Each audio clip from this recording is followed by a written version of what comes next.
Welcome everybody, my name is Marcus, and in this video I will show you a really simple way how you can clear cache in Prestashop.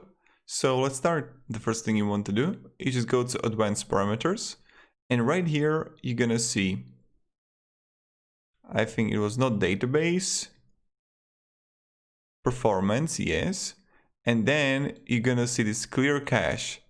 And what you want to do is just simply click on it and it will automatically clear your cache. So that's pretty much it.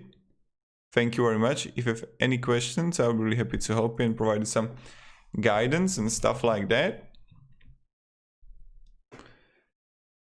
And yeah. Have a great day and goodbye.